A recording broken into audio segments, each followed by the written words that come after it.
நெஞ்சுரத்தோடு எந்த அச்சமும் தயக்கமும் இல்லாமல் தெளிவாக சொல்பவர். தனது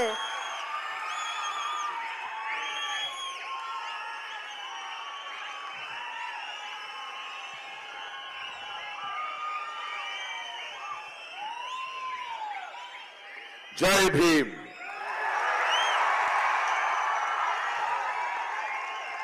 எப்படி இருக்கீங்க செல்லம்? எல்லோருக்கும் வணக்கம்.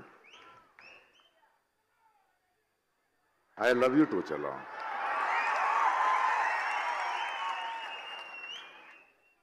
ஐயா திருமாவளவன் சார் இருக்கார்ல, அவருக்கு என்ன நல்லா புரியும். நான் பெங்களூர்ல ஓட்டு போடுறதுக்காக போயிருந்தேன். இந்த அரசியல், இந்த எலெக்ஷன் பல இடங்களில் பேசிக்கிட்டு இருந்தேன். ஃபோன் அடிச்சாரு. எங்க இருக்கீங்க? பெங்களூர்ல இருக்கு, நான் பார்க்கணும்னு சொன்னாரு. நீங்க ஏன் வரீங்க? நான் வரேன், நான் பார்க்குறேன். இல்லை இல்லை பார்த்து தான் ஆகணும்னாரு. சந்திச்சோம். ஒரு மார்னிங் பிரேக்ஃபாஸ்ட்,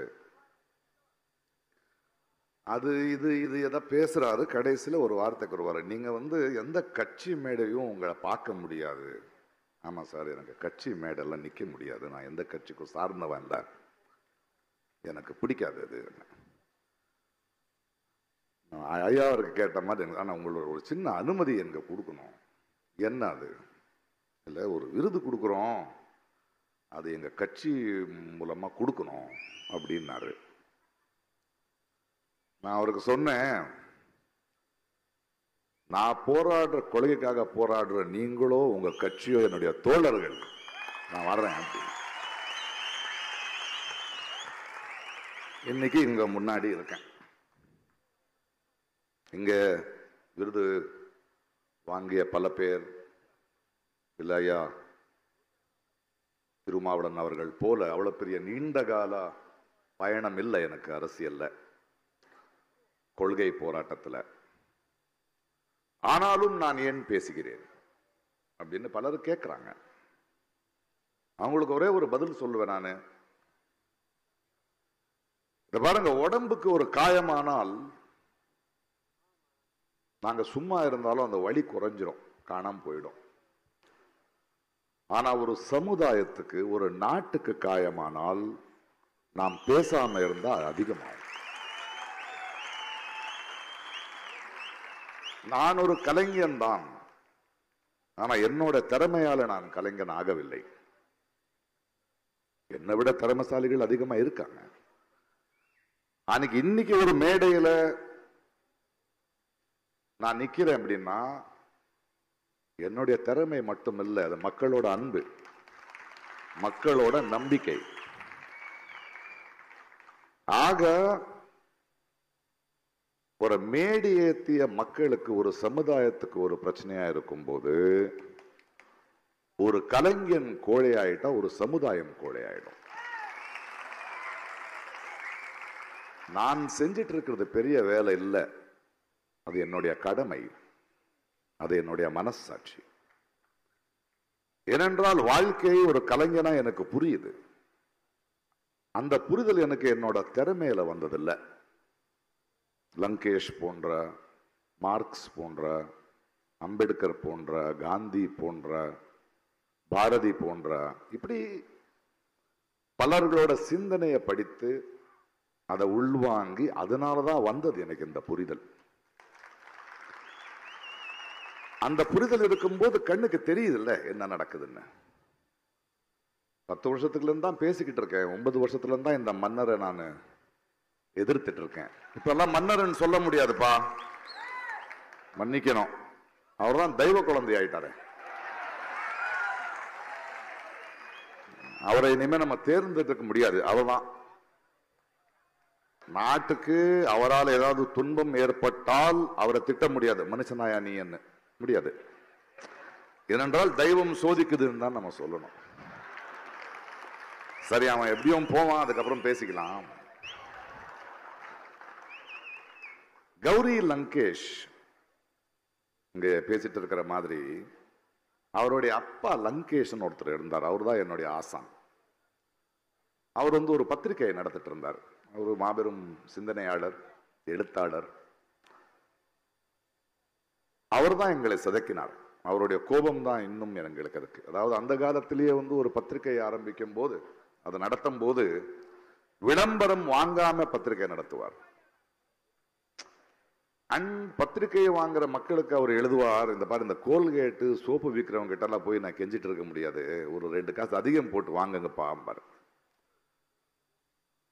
அந்த பத்திரிகை நடத்தும் போது அதுல பல மேடைகளை உருவாக்கினார். நிறைய இளைஞர்கள், கவிஞர்கள், கதாசிரியர்கள், இலக்கிய சிந்தனை இருக்கிறவர்கள், கொள்கைகளை பத்தி பேசுறவர்கள், இவர்கள் எல்லாருக்கும் ஒரு இடம் கொடுத்துட்டு இருந்தாரு. ஒரு ஆட்சியே அவர் பேசுறாருன்னா பயப்படும். அப்பேற்பட்ட ஒரு ஆசானை நான் ரொம்ப கிட்டத்துல இருந்து பார்த்திருக்கேன். அவர் நிரந்தரமா ஒரு விஷயம் சொல்லுவார் எங்களுக்கு. ஒரு பத்திரிகையும் ஒரு சாதாரண குடிமகனும் ஒரு கலைஞனும் நிரந்தரமான எதிர்கட்சியா இருக்கணும். நிரந்தரமான எதிர்கட்சியா இருக்கிறது தான் அரசியல் எனக்கு சொல்லிக் கொடுத்தவர் அவர்தான் எனக்கு. உன்னுடைய நண்பனே ஆளும் கட்சியானால், அதிகாரத்துக்கு வந்தால் நீ அவனுக்கு எதிர்கட்சியா இருக்கணும். அப்பேற்பட்ட ஒரு ஆசான். அவருடைய மகள் கௌரி 35-40 ஆண்டு காலம் ஒரு தொடர்பு. அப்படி வளர்ந்தவங்க நம்ம. அவர் ஒவ்வொரு டைனிங் டேபிள்லையோ இல்லை அவருடைய எடிட்டோரியல் டேபிள்லையோ ஈவினிங் ஆனால் நம்ம அங்கே போய் உக்காந்தா எங்களுக்கு கிடைச்ச, நாங்கள் பார்த்த தொடுவானங்கள், எங்களுக்கு கிடைச்ச அனுபவங்கள் ரொம்ப அதிகம்.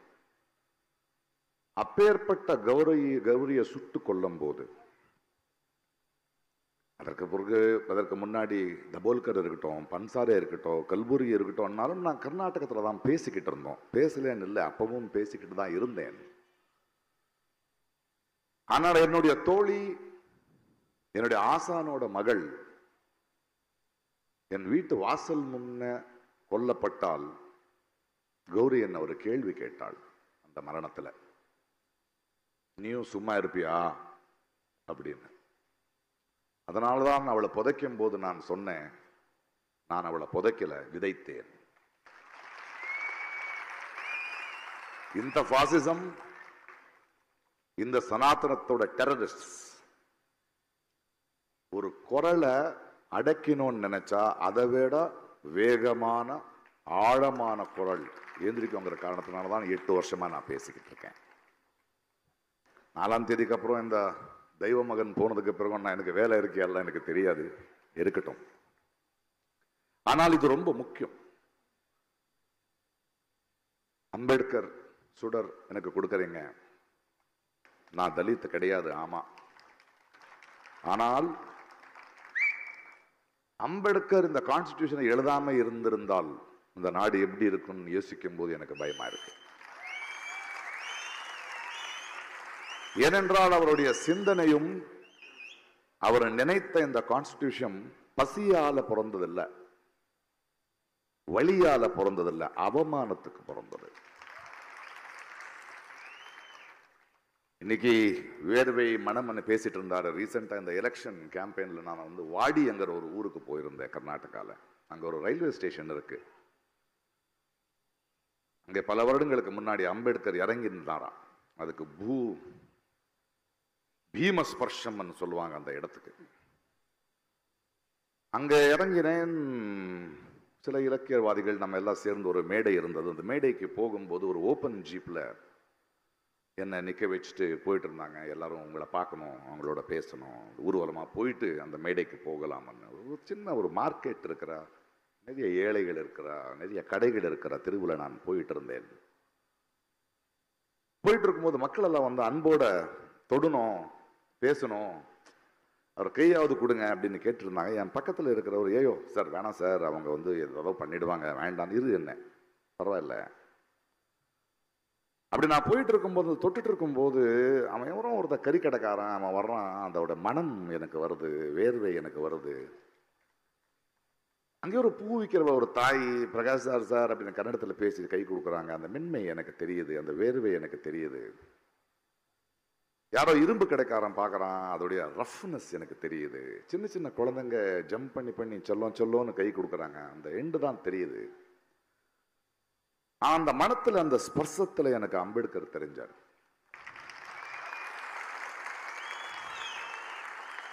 இத பாருங்க, அப்படி பார்க்கும்போது இந்த தெய்வ மகன் மன்னரை நினைச்சேன் நானு. அவனை பாருங்களேன், ஒரு பாசிஸ்ட், ஒரு சர்வாதிகாரி. அவன் ஒரு புஷ்பக விமானத்தில் வருவான், ஒரு தேர்ல நிற்பான், எல்லாரும் பூ போடுவாங்க, மக்கள் வேலிக்கு அந்த பக்கம் தான் நிற்கிறானுங்க. அவனுக்கு என்னைக்கு புரியும் நம்முடைய பசி?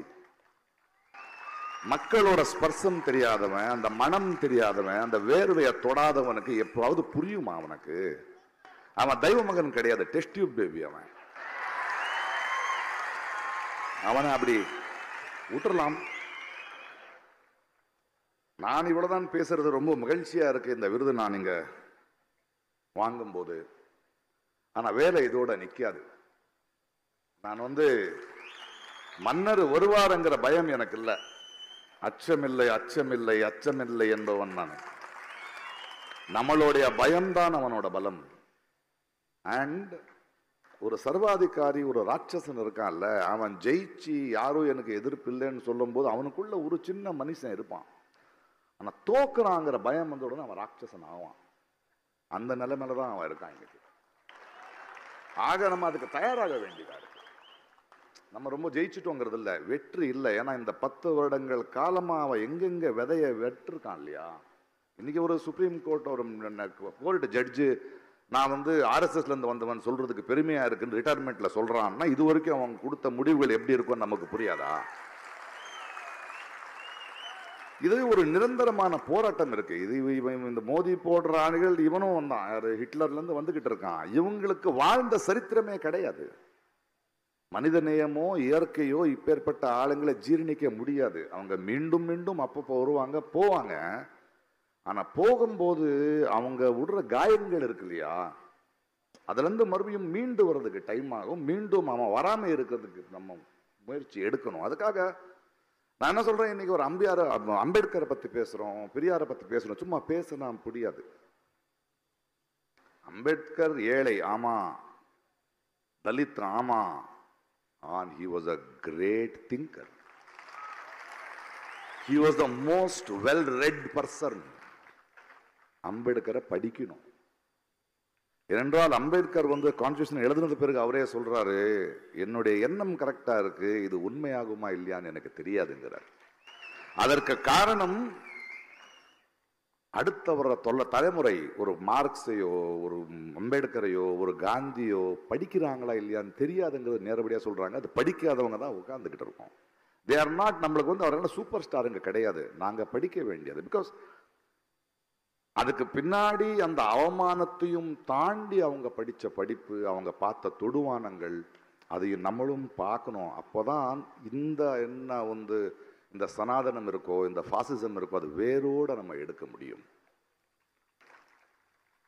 இவங்களுக்கு என்ன சொல்லணும்னு அதை பாருங்க. ஒரு தனி மனிதனுக்கு கட்டறிவுல கட்டாயிடுச்சுன்னா அது அவன தனிப்பட்ட மனிதனோட வழி.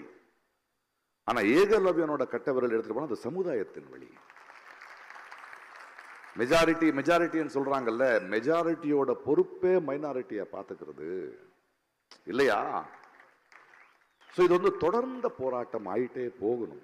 இது வரைக்கும் நம்ம தொடர்ந்து போராட மாட்டோமோ? ஏன்னா இது வாழ்வின் முறையா இருக்கணும். நம்ம நிரந்தர எதிர்கட்சியா பண்ணிக்கிட்டே இருக்கணும். ஏன்னா இது இவ்வளவு சீக்கிரம் போகிற விஷயம் கிடையாது. அரசியல்வாதிங்க, அரசியல் கட்சிகள் வரும் போகும், 5 வருஷத்துக்கு ஒரு முறை. நாம தான் பர்மனெண்ட்.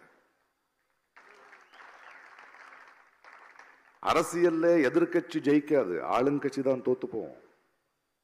சரியானவனை நம்ம தேர்ந்தெடுத்தா மக்கள் தான் ஜெயிப்பாங்க, தேர்ந்தெடுக்கலன்னா மக்கள் தான் தோத்து போவாங்க. அதை நம்ம உணரணும். இந்த வாட்டி அவர் தெய்வமானவனானதுனால ஜோலா எடுத்துக்கிட்டு எங்கேயோ போட்டோம், அது இல்லை. ஆனால் இந்த 10 ஆண்டுகளாக நம்ம அனுபவிச்ச வழி இருக்குல்ல, அவமானம் இருக்குல்ல, ஒரு பயம் இருக்குல்ல, ஒரு ஆதங்கத்துக்காக அடுத்த 5 வருஷம், அடுத்த 10 வருஷம் இவங்க மீண்டும் வர முடியாத அளவுக்கு நம்ம செயல்ல இறங்க வேண்டியதா இருக்கு. 70 ஆண்டுகள் ஆயிடுச்சு, 70 ஆண்டுக்கு மேலே ஆயிடுச்சு நம்ம அம்பேத்கர் கான்ஸ்டிடியூஷன் எழுத. இன்னைக்கு கூட மக்கள் ஓட்டு போடும்போது ஒரு பிரதமரை தேர்ந்தெடுக்க ஓட்டு போடுறதுக்கு அவங்களுக்கு உரிமை இல்லைங்கிறதே தெரியாம உட்காந்துக்கிட்டு இருக்காங்க. ஒரு முதலமைச்சரை தேர்ந்தெடுக்கிற உரிமை இல்லை. நம்மளுடைய ஒரு பிரதிநிதி எங்களுடைய குரலை பேசுறவன் பார்லிமெண்ட்டுக்கு போகணும். 530 பேர் தான் இருக்காங்க. இதுவரைக்கும் நம்ம தொகுதியில் நமக்கு தெரிஞ்சவனாயவன், நம்மளுடைய வழி தெரியுமா, நம்மளுடைய மொழி தெரியுமா, நம்மளுடைய வேர்வை தெரியுமான்னு தெரிஞ்சவங்க நீங்க தேர்ந்தெடுக்கணும். அதை விட்டுட்டு ஒரு ஃபுட்பால் மேட்ச் பார்க்குற மாதிரி எடுத்துட்டோம்னா அப்படிதான் வச்சிருக்கானுங்க இவனை. அப்பதான் இவங்க பிழைக்க முடியும். ஆனா மக்களுக்குள்ள அடுத்த 5 வருஷமோ 10 ஆண்டுமோ நான் வாழ்க்கை முழுக்க அதுதான் பண்ண போறேன். எனக்கு அதுதான் வேலை. எனக்கு இது வேலை இல்லை. வரும்போது இன்னைக்கு வந்து ஒரு 3 பத்திரிகையாளர்கள் என்ன மீட் பண்ணிருந்தாங்க. நேஷனல் கேரவன் அந்த மேக்சின். நீங்க ஏன் தேர்தல் அரசியலுக்கு வர மாட்டீங்க? சேர்க்க மாட்டாங்கம்மா அப்படின்னு. அரசியலுக்கு யாராவது வரலாம், யாராவது உள்ள வர முடியாது. பிரகாஷ் ராஜ் இப்படி பேசுற வரைக்கும் நான் அவங்களுடைய செல்லம். தேர்தல் அரசியலுக்கு வந்தா என்ன உள்ள விட மாட்டாங்க, அது எனக்கு தெரியும். ஆனா மக்களான நமக்கு அவங்களுடைய பலசாலிங்க. நம்ம அம்பேத்கர் எழுதின கான்ஸ்டிடியூஷன்ல பவர்ங்கிறது மேலிருந்து கீழே இல்ல, கீழிருந்து மேல. அந்த சக்தியை நம்ம உணர வேண்டியதா இருக்கு. இது நம் வாழ்வின் முறையா இருக்க வேண்டிய, அடுத்த தலைமுறைக்கு நம்ம கொடுக்க வேண்டியது இதுதான். அந்த ஒரு பயணத்துல நான் நிரந்தரமான எதிர்க்கட்சியா இருப்பேன். நான் உங்களோட இருப்பேன், மக்கள் குரலா இருப்பேன். இன்னைக்கு கொடுத்த இந்த விருந்துக்கு நான் தலை வணங்குகிறேன். இதை நான் வந்து கௌரி சார்பாக வாங்கிக்கிறேன். நன்றி, வணக்கம்.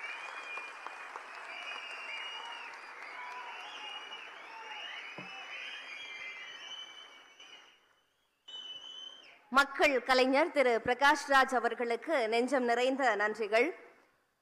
இன்னும் ஒரு வாரம்தான் தேர்தல்